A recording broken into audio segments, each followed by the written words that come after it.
Ano ba yung nasa isip mo bago ka umakyat dito? Hindi, natutuwa lang ako. Natutuwa ako sa Jose. Saan ka natutuwa? Sa dawi kang magsalita. Bakit? Nakakabasa?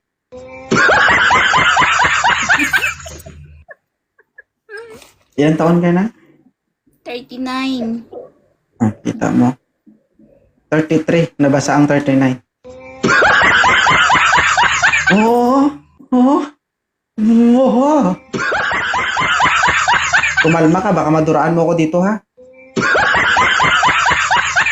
Mayos ka. Kung dumura ka, igitna mo, ha? Gatas pa yung binabanatan mo, ha? Masarap yung ganun kulay. Ilan taon ka nang walang partner? 3 years. 3 years. Hindi ka pa nangangailangan. Hindi pa. Kasi kung nangangailangan ka, gawan ko sana ng paraan. Ano yun? Huwag ka na magsalita. Nagtanong ako, di ka sumagot. Tapos nung nagsabi ako, saka ka lang magsasalita? Ha?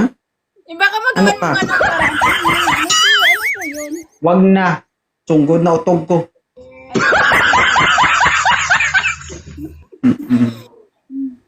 May anak ka? Wala po, di ba? Sinabi ko na sa'yo nun eh. Wala. Hala guys. Hindi pa bumuka yung flood control nito.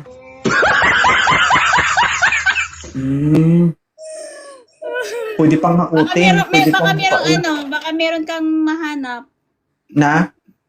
na ano. Bibiyak sa bakunawa mo? OFW? Opo. Ah. Oh, sinong willing guys? Pero hanggang kiss-kiss pahid lang. Wala mo kayong magawa. Nasa ibang bansa ka man. Oh, kung sakali makahanap ka ng boyfriend dito, may bibigay mo ba lahat ng gusto niya? Bakit ako magbibigay? Anong lahat? Oh, bakit? Kung may pangangailangan ka, may pangangailangan din siya. Ano kasi yun? Tamo? 39 years old, nagtanga-tangahan. Jowa ang hanap mo, di ba?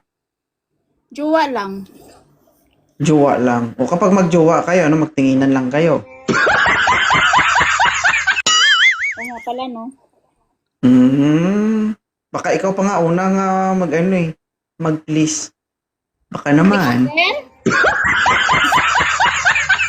Baka naman. 3 years na to. 3 years na talagang wala to. Ganon.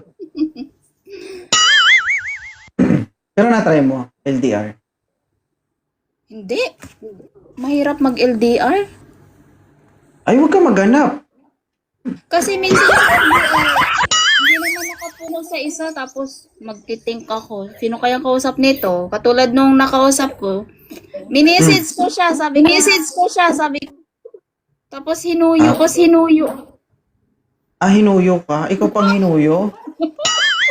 Ikaw nag-message? Oo, sabi ko, hi. Sabi ko, Ay, huyo. patol. Bakit ikaw ang nag-message? Dapat siya ang mag-message sa'yo. Eh kasi nga po, binigay yung Facebook account niya. Tapos minisage ko na, sabi ko, nag-hi lang ako. Sabi ko, hi. Oh. Sabi ko, huyo. Sabi ko, binigay niya yung account niya. Tapos hinuyo ako. Kapal naman ka mo ng itlog mo.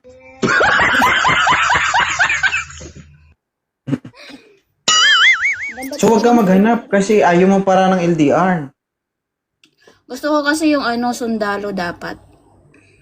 Ah, sundalo. Gusto mo talaga yun. Bakit gusto mo sundalo? Kasi walang pulis. Anong kunik? Gusto ko talaga sundalo. Mapangasawa. Gusto mo talaga yung mga mahilig sa putukan, gano'n. Maganda ang Thank you, laban. Ceci. Yung gapangan, yung gumagapang talaga.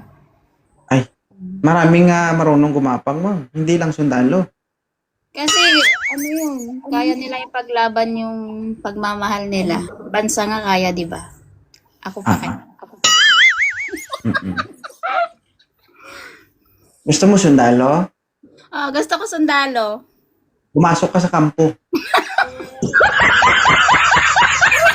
Tignan natin. Kung hindi ka gagapang pauwi. Ha? Bakit ang tawag? Amina mo, pag pumasok ka sa kampo, maiwan pa doon yung ulo-ulo ng baobao mo.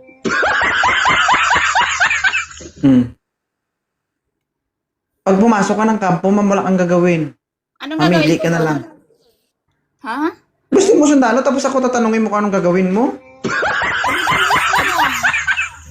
Ha? Pulis na lang para alam ang ano gagawin. Punta ka police station. Ipa-blatter mo yung sarili mo. Oo. Tama naman, di ba? Idol! Oo. Hanapan mo ako ng simple na lang para wala na tayong mga ano. Yung simple Sim- lang. Nagbago na naman yung pananaw mo. Wala pa kasi akong mahanap na matino talaga. Umaya mo, pag nagbago na naman isip mo, kiss-kiss pahid na lang yung pagtyagaan mo. Ha? Yung tatay ko nanonood. Pero malandi yung anak ko ah. Okay na yan, tay. Matanda na po ito. Marami na po itong buhok. I'm the only Hindi mo na po kailangan bantayan ito. 39 years old, 39 years old, babantayan, Diyos ko. babantayan ka talaga. Pag binaksan mo tong bakunawan nito, mukha na tong libro. Oo. Kunot-kunot ng ganun-ganunin mo na yan, oh. May plancha ako dito. Pwede na. Ang sarap talaga dito kausap eh. Gustong-gusto Gusto mo, ko siyang kausap eh. patry nga, ako magplansya, tingnan natin yung reaction mo. Plansya, pala. Nawawala yung problema ko dito sa taong to eh. Baka matakpan ng isang plansya, yung bakunawa mo, sigaw ko ba? Koy. Pero napapasaya kita. Opo, Dawi. Nakakawala ka ng problema. Kayo nakakapagbigay sa akin ng problema. Wala talaga akong pinalagpas na live mo. Lagi ako nakasubaybay. Tawa ako ng tawa sa mga ini-interview mo. Abnormal ka eh. Hindi naman lahat nandito na nakakatawa eh. Tapos ikaw tawa ng tawa. Piliin mo rin, ha? Nakakatawa talaga. Nakakawala ka ng problema.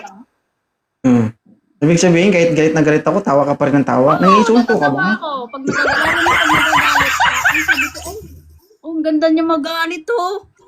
Uy, katol. Ano daw yun? Kahit galit yung tao, tatawa ka. Ano yun? Sabi yung pag nagagalit ka kasi ikaw yung taong nagagalit na nakakatuwa. Yung mukha mo nakakatuwa. Tapos, yung pagsalita mo kasi sa tao, direct. Tagos sa puso. Masakit sa likod. Gusto mo try? Ayoko. Try mo na yung yung tago sa puso at labas sa likod.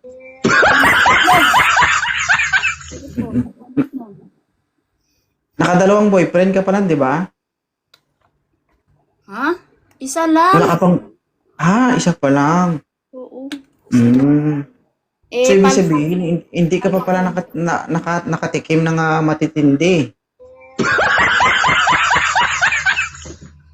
Yung tatay ko nanonood talaga. Nakatikim ka na ba ng tinatawag yung 2.0 na Daddy O? Daddy oh. Hindi, milk lang. Pag natikman mo yung Daddy O, makalimutan mo yung edad mo. Na 39 ka na.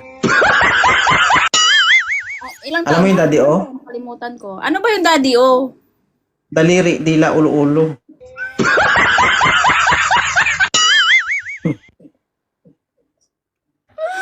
Nakakatuwa talaga itong tao. Sana marami ka pang mapasaya. Idol nga kita. Nakalimutan ko na si Piolo Pascual. Pero sa totoo lang, mga guest ko dito, hindi ko napapasaya, nababasa ko sila. Wala eh. Naka-aircon kasi, kaya malamig. Ganyan kapag abnormal. Walang alam na gawin, kundi tumawa lang, ganun.